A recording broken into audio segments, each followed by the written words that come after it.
কি করছেন? মাংস রান্না। কিসের মাংস? হাঁসের। হাঁসের? দেখি দেখি দেখি। কি কি দিয়েছো এটাতে?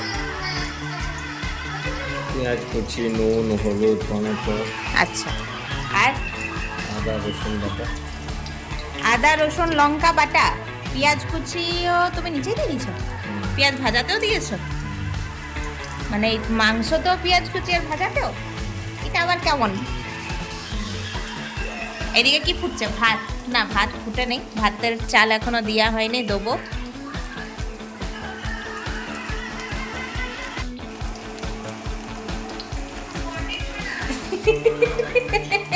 তোমার লেগ পিস পড়ে গেছে।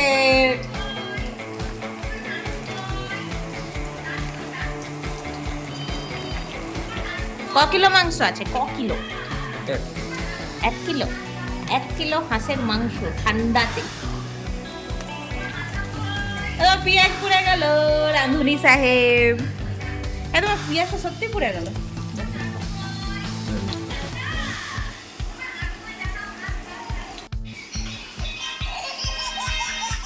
কি করছো তোমরা? কি করছো তোমরা? ভিডিও দেখছো? কার ফোনে ভিডিও দেখছো? বাবার? ও বলি কি করলি? কি দেবো? আলু? মাংসতে আলু দেবে? আর এটা কিচেনের কি অবস্থা করেছো তুমি? হ্যাঁ, তুমি করেছো না আমি করেছি? তো মাংসের মধ্যে দেখো এখানে কিন্তু কটা আলু দিয়ে দিলাম, ভাবলাম ভেজে পরে দেবো, তো বলছে না এমনিই দিয়ে দাও। দেখো ওর রান্না, ওর মানে চয়েস, আমি আর কিছু বলবো না। এদিকে আলু টালু দেবার পরে একটুখানি নাড়াঘাটা করে এদিকে ধনে পাতা কাটছে, ধনে পাতা দেবে লাস্টে, সেই জন্য ধনে পাতাটা আগে থেকে কেটে রাখছে। তো ধনে পাতার মানে সব কিছু ওই করছে, দেরি করে এনেছে, আমার দ্বারা হবে না। আমি বললাম খুব ঠান্ডা লাগছে, আমার অন্য প্ল্যান ছিল, তুমি 8টার সময় মাংস নিয়ে এসেছো, তুমিই বানাও তাহলে। আর ও খুশি মনে বানাচ্ছেও, কেন কি হাঁসের মাংসটা আমি কোনোদিন বানাইও নি, আর আমার হাতে রান্না ওর মনে হয় পছন্দ আসবেও না, তাই নিজেই সব কিছু কাটাকুটি বাটাবুটি করে করে বানাচ্ছে। আমি বাস দাঁড়িয়ে দাঁড়িয়ে ভ্লগ করছি, মানে হাজব্যান্ড রান্না করছে তো আমি অত চাপ নিয়ে করবোটা কি, তাই না? তাই আমি চুপচাপ দাঁড়িয়ে দাঁড়িয়ে ভ্লগ করছি। আর এমনিভাবে যখন দেখি না ওকে, আমার কী যে মজা লাগে, দারুণ লাগে। ওটা বেশ এমনি রান্না করে করে আমাকে খাওয়াতে থাকো, জাস্ট আমি আর কি চাই, আমার কিচ্ছু চাই না, সোনা দানা আমার কিচ্ছু চাই না, এমনিভাবে থাকো।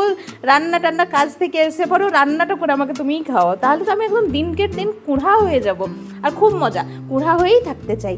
তো রান্না করছে, আমি জাস্ট বাচ্চাদের সাথে একটু একটু করে এনজয় করছি। আর এখানে দেখো, দেখতেই পাচ্ছ তোমরা, ভ্লগ করছি, তোমাদের সাথে শেয়ার করছি। সো কাদের কাদের বররা এমনি কাজ থেকে ডিউটি থেকে আসবার পরে আবার বউদেরকে রান্না করেও খাওয়াই? যদি তোমাদের বড় এমনি আছে তো কমেন্ট সেকশনে একটু জানাও না, একটু বরগুলোর নাম করো। নাম করাতে না কিছু যাই না, হ্যাঁ, যে জিনিসটা ভালো লাগে সেই জিনিসটা নাম করে দিতে হয়।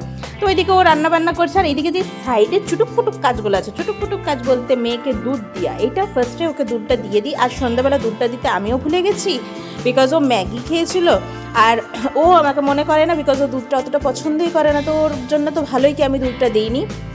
এদিকে দেখো কেমন আরবঙ্গার মতন দুধটা ধরছিল, তারপর আবার দুধটা ধরে নিয়েছে, গরম দিকটাকেই ধরেছে, বলছে এই দিকটা ঘুরিয়ে ধর, কিন্তু ওই দিকটাই ধরলাম, যা যা করবি কর। তারপরে দুধটা সাইডে সরিয়ে রেখে দেবো। এখন মেয়ের কিন্তু দেখলেই মুডটা অফ ছিল, ফোনের দিকে তাকিয়েছিল কিন্তু মুডটা ওর পুরোপুরি অফ ছিল। কারণটা জানতে চাও? কারণটা হচ্ছে কি, ও হাঁসের মাংস ওকে দিই না, যেহেতু ও পড়াশোনা করছে সেই জন্য ওকে হাঁসের মাংস দিই না, এটা আমরা ঘরে মানি। এবারে তোমরা হয়তো বলবে না ওইটা তো রাজহাঁস আছে, মা সরস্বতীর কাছে যাই আছে, আমরা দিই না, আমরাও ছোটো থেকে খাইনি, পড়াশোনা ছেড়ে দিয়েছি, তাও বলতে মানে আমি টিচিং লাইনে আছি, এখনও ছাড়িনি, বাট তাও আমি খেতে পারি, কি বলো? তো ওকে মেয়েকে এখন দিই না কিন্তু, তাই দুজনের বাচ্চার জন্য কিন্তু আমি এখানে ডিম সিদ্ধ চাপিয়েছি। মেয়ের মুখ ফুলে হাঁড়ি কি, ঠিক আছে আমি হাঁসের মাংস খাবো না, আমার জন্য বাবা চিকেন কেন আনলো না? আমার আরে বাবা, এত রাতে বাবা এসেছে, তারপরে বাবা এইটা এনেছে, তারপর আবার চিকেন আনতো, চিকেন আলাদা করে হতো, কতটা সময় লাগতো মা আমার।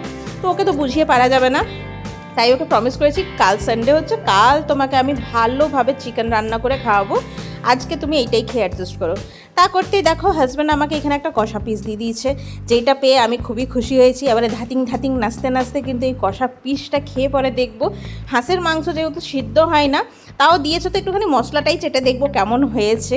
তো এখানে জল অ্যাড করে দিচ্ছি তার আগে। ও পুরো কনফিডেন্ট আছে কি সব কিছু ঠিক আছে, তাও আমাকে পিসটা দিয়েছে। মানে ভাবছে হয়তো দাঁড়িয়ে আছে, ওই লোভেই দাঁড়িয়ে আছে নাকি অমনি ভাবছে হয়তো, তাই আমাকে দিয়ে দিল ওইটুকু মতন পিসটা।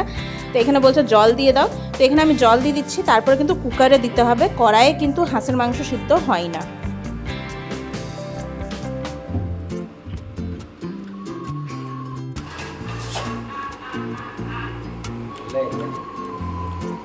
ঝাল হয়নি। তুমি যত লঙ্কা দিতে বলেছো আমি দিয়েছি।